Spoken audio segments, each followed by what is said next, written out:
Varahi silks వారి grand festive celebrations పొందండి 10,000 రూపాయలు ఆపై కొనుగోలుపై బంగారు నాణెం ఉచితంగా. అంచనాలకు మించి దురంధర్ అద్భుతం చేసింది. డిసెంబర్ 5 విడుదలకు ముందు వరకు ఎలాంటి పాజిటివ్ బజ్ లేకుండా ట్రైలర్ మీద నెగిటివ్ రెస్పాన్స్ తెచ్చుకుని ఇప్పుడు ఏకంగా 1000 కోట్ల క్లబ్లో అడుగుపెట్టడం ట్రేడ్ వర్గాలను నివ్వెరపరుస్తుంది.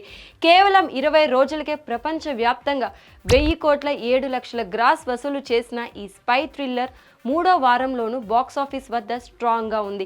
వివిధ భాషల్లో కొత్త రిలీజ్లు ఎన్ని వస్తున్నా కాంపిటీషన్ లెక్క చేయకుండా అంతకంత కలెక్షన్లు రాబడుతూనే ఉంది. ఓవర్సీస్లో 217 కోట్ల 50 లక్షలు, ఇండియాలో 789 కోట్ల 18 లక్షలు కలెక్ట్ చేసిన దురంధర్ క్రిస్మస్ రోజు ఏకంగా 28 కోట్లు వసూలు చేయడం పెద్ద షాక్ని చెప్పొచ్చు.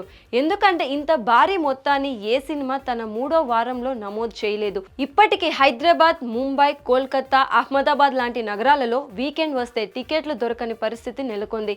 చాలా పట్టణాలు, జిల్లా కేంద్రాలలో మూడో వారంలోనూ దురంధర్ కంటిన్యూ చేయడం చూస్తే ఇంకో 200 కోట్లు వస్తాయని అంచనా. షారుఖ్ ఖాన్ పఠాన్, రణబీర్ కపూర్ యానిమల్ని అలవోకగా దాటేసిన దురంధర్ ఇప్పుడు బాలీవుడ్ అగ్ర సింహాసనాన్ని అలంకరించింది.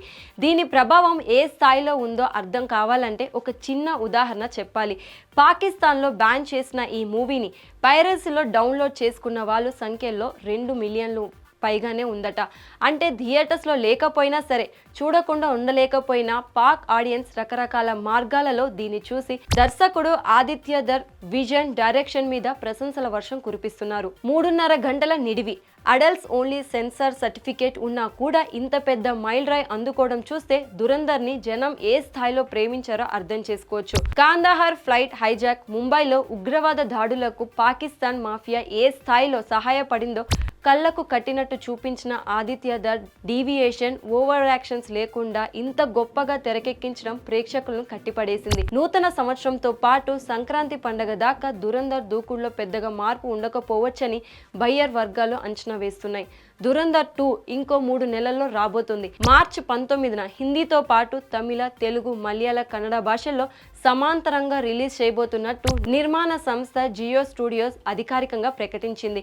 ఇందులో రణ్వీర్ సింగ్ ఫ్లాష్ బ్యాక్ తో పాటు అక్షయ్ ఖన్నా చనిపోయిన తర్వాత మాఫియా సామ్రాజ్యాన్ని ఎవరు చేజెక్కించుకున్నారనేది చూపించబోతున్నారు. మొదటి భాగంతో పోలిస్తే సెకండ్ పార్ట్ లో వయోలెన్స్ కన్నా ఎక్కువ ఉంటాయట.